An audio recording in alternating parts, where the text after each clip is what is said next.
Good morning, beautiful people. Welcome to yet another episode of the Younib Breakfast Show with me, Peninah Wachera. I hope you guys have woken up well and are excited to face your day, yeah? As it is the norm here at the Younib Breakfast Show, let's go straight to the morning bite of the day.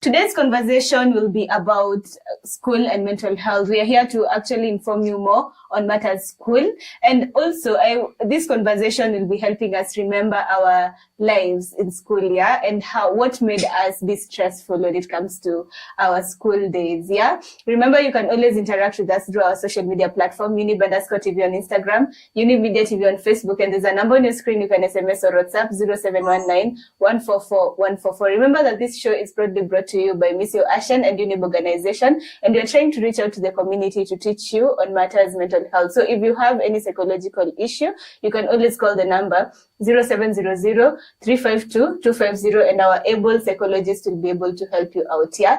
And with that, let me introduce to you guys the guest of the day, or our panelists, who are familiar faces. These are faces that already, Majida Zao, you should be speaking. As they say their names, or as they say their names, you should be also saying their names together, because they are faces that already we are used to. Sindio, karibuni Sarah, good morning. Good morning. How are you guys feeling? Good. You're all doing, you're doing good and you're excited, right? Yeah. Okay, so as I said, today's conversation is about school and mental health. And before we go there, let me just fast or quickly introduce you guys. So on my extreme left, we have Mutembei, Muthami.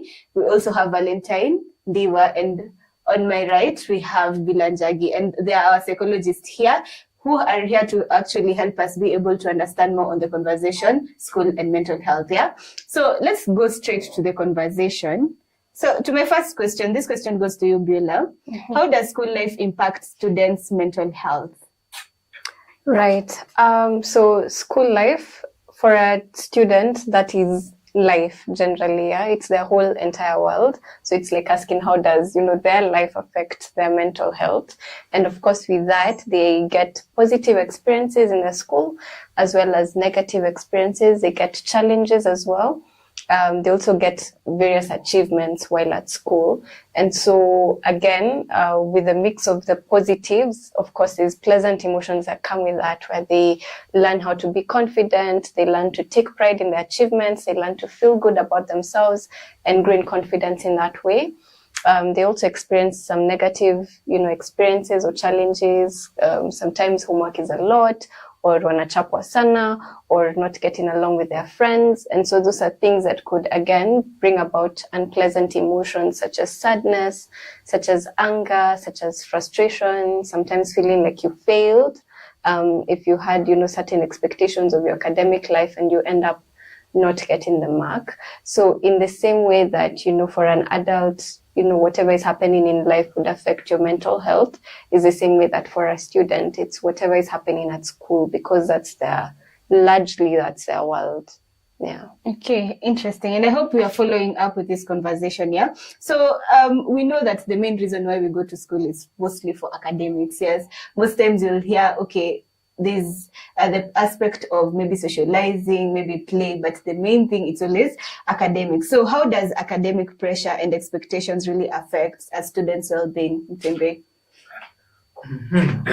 Well, when I was in school, I did the 844 system, which was basically purely academics. At this point, I do understand that the curriculum is changing, which is geared towards they call it competency-based. I don't understand how they came up with that, but it's skill-based. I would say it's more of teaching kids, our school-going children, how to equip themselves with the skills that are necessary, maybe to get into other different forms of employment, or kujimudu tu kimaisha.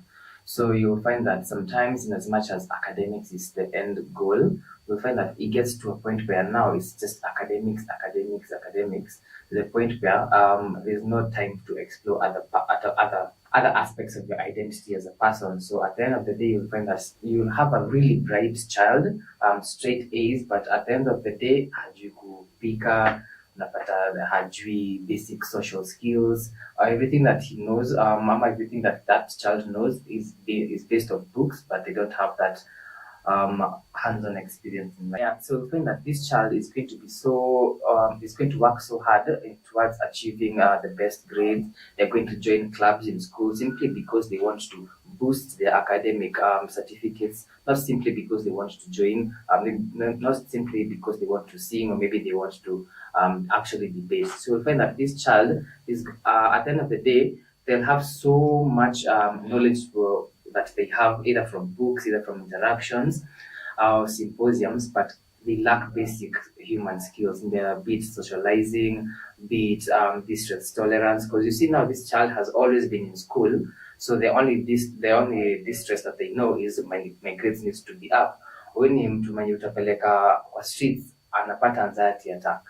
So now you will find that their mental health, once they're done in school, but you will find that now they're like a child. And then now this starts to eating up on their identity. Now they find that you had a child who has straight A's, they don't want to go to university. They just want to go out, they just want to go to the festivals, they want to travel, they want to see their and then now you start asking yourself, imetoka wapi? You know, but simply because so much academic pressure, so much focus on academics limited this child from social interactions that maybe would have made them our all-rounded person. Okay, awesome. I hope we are getting to follow up with the conversation and we're getting to learn a lot here. Beulah had mentioned that homework is one of the stresses that most students or school-going children really experience. And I'd like to ask a question or pose a question. What is the funniest excuse you've ever used for not doing your homework? Please let us know through our social media platform, Younib_TV on Instagram, Younib Media TV on Facebook, and there's a number on your screen. You can SMS or WhatsApp 0719 144 144. Let's take this short break and we'll be back with more.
Welcome back. This is still the Uni Breakfast Show, and I'll start by sampling your funniest excuses you've ever used for not doing your homework. Yeah.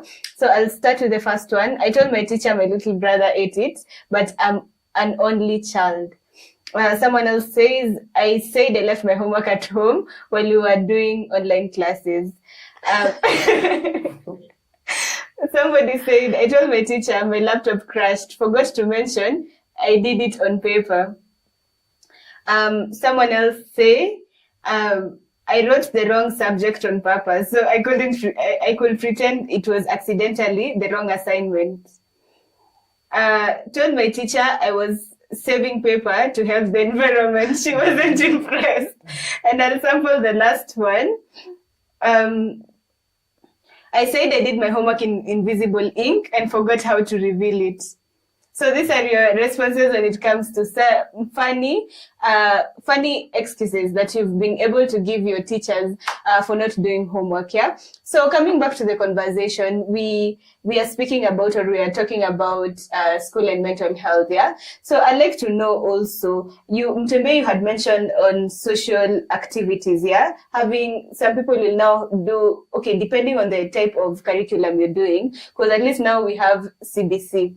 And people, yes, now there's friendship. You can always build friendship, okay, every time you go to school. But now there's the aspect of outdoor being part of the curriculum, not unlike the 844, which was basically about books and books and books. So, Valentine, I'd like to ask, how do social relationships, that is friendship, bullying, peer pressure, really impact the mental health of a kid?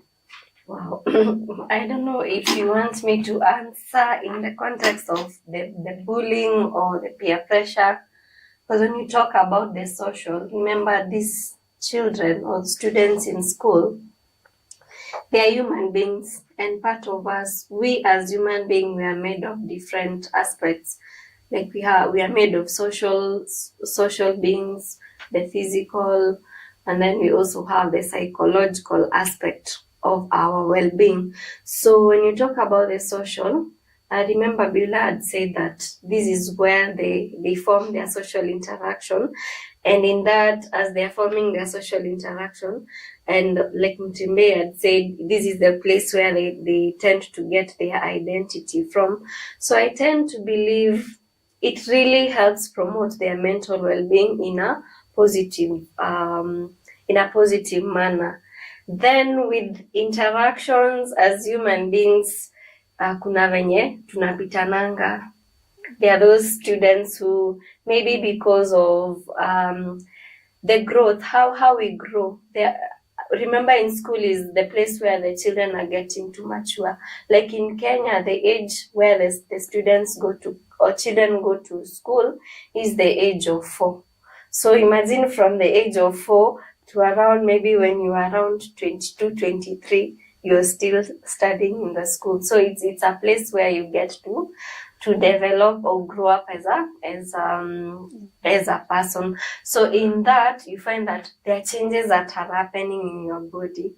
And in these changes, you might feel that others are not developing at the same rate. So those people who are feeling like they have grown up, what do? They end up bullying those that they feel and maybe they are of lesser age. You find that the school is where they are developing. So sometimes, because our developmental stage may not be as far as the other ones, others may grow up faster than the other. And this is what may cause the other people to bully the other people, or by body shaming. Some would say like maybe you for the ladies, maybe their breasts have started developing. You find that maybe somebody may say, now you have big breasts. It's a way of bullying you or body shaming you. Or due to hormonal changes, you find that maybe other people are growing fat. You'll find that other students will start calling them, maybe in Kenya or in our school, maybe they'll call you big fat mama, those kinds of things. And when you look back at how those people are feeling, you'll find that they really feel bad. Like it can even be for the girls. You might find them, maybe if the breasts are starting to enlarge, you might find that the girl will start putting on a lot of sweaters to hide that, because their self-esteem has been lowered because of what other students are saying. So you might find that in there, that interaction, in as much as the interaction may be positive, and these are some of the things that we have encountered, in as much as it may be positive, at the same time it may be negative. And then also the aspect of peer pressure. In peer pressure, you find that especially those who have developed faster, they may pressure those who are young, maybe into using substances like drugs. And then the other thing, maybe practicing things like sex, and you find that these ones are at a younger stage, their bodies have not developed, so they might come up with the topics of sex and things like drugs, and they may force even the little ones to try some of these things. So that is how their interaction would cause them to behave in a way that is not appropriate for their age. Yeah. Awesome. I hope we are really following up with the conversation. Yeah, Beulah, let me know, what are some of the common mental health challenges really students face in schools? Right. So, I mean, we've talked about this before, and I think even picking off of some of what Valentine has said, where she's given us the causes, in things like the peer pressure and the bullying and the unhealthy friendships, what they can result in is a lot of stress for these children that can, again, go into chronic stress, or that may lead them into developing depressive symptoms. Some of them might end up developing, again, anxiety symptoms or anxiety-related disorders. For some of them, depending on what Mutembei has really mentioned or talked about, their distress tolerance. And again, given the experiences that they get to have in school, for some of them, these negative experiences that Valentine has talked about could be translated as trauma in their minds, yeah? And so you find with that comes post-traumatic stress disorder, challenges and symptoms of PTSD. Again, in schools, you're likely to also find learning disorders. So there are some students who really struggle with reading, writing, or, just the whole aspect of learning. Again, because these are young children, we also get to see sometimes attention deficit or hyperactivity disorder. That's ADHD in short, or ADD, which is attention deficit disorder. So these are children who are struggling with being able to pay attention in class, or who are struggling with, you'd notice that they tend to be very hyperactive more than, all the other students in class. And that's just, a few of the challenges mental health challenges that you can find in schools. Okay, I hope we are following up with the conversation, and we are getting to learn more when it comes to the matter about school and mental health. Yeah, for now, I want us to take a short break, but remember, you can always interact with us through our social media platform, Younib_TV on Instagram, Younib Media TV on Facebook, and there's a number on the screen. You can SMS or WhatsApp 0719 144 144. If you need mental health assistance, you can always call the number 0700 352 250, and our psychologist will be able to help you out here. For now, let's take this short break, and we'll be back with more.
Welcome back. This is still the Younib Breakfast Show with me, Peninah Wachera. I hope you guys so far are learning a lot when it comes to the conversation of the day. Yeah?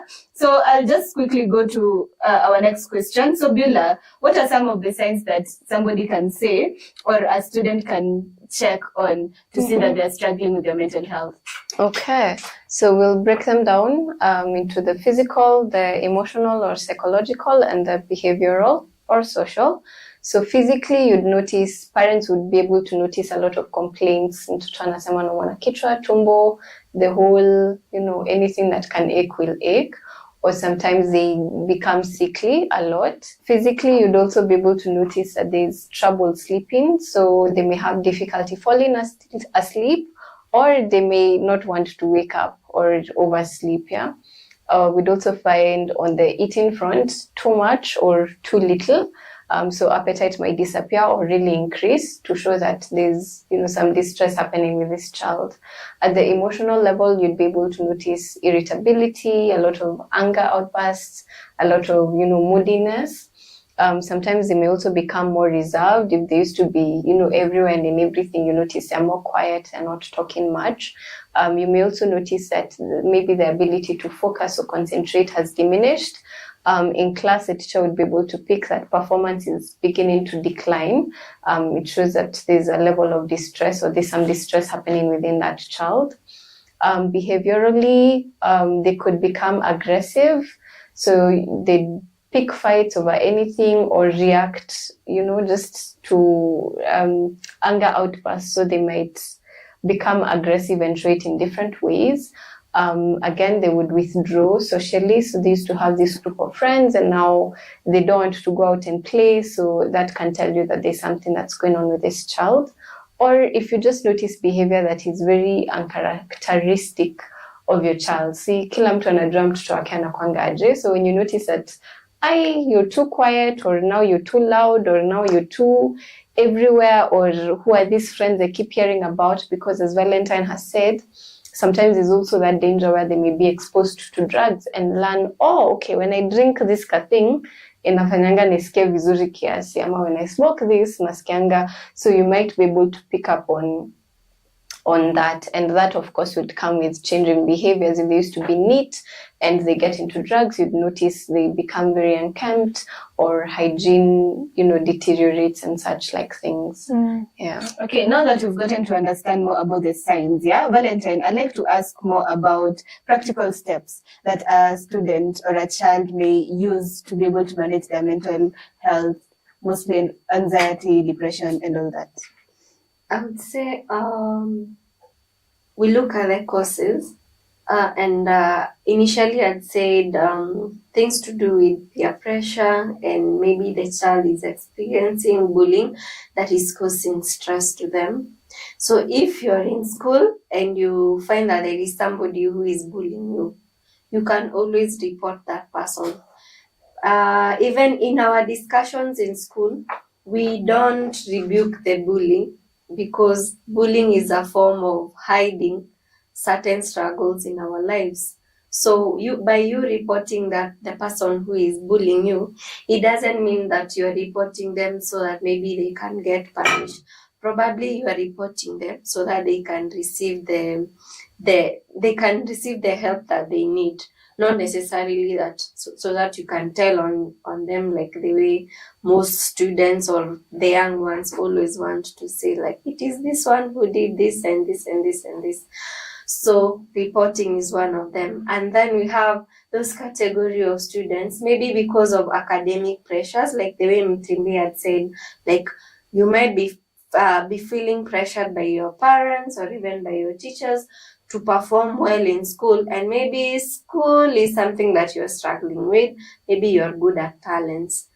Take your time off, especially during break times. There are those students who like focusing on books.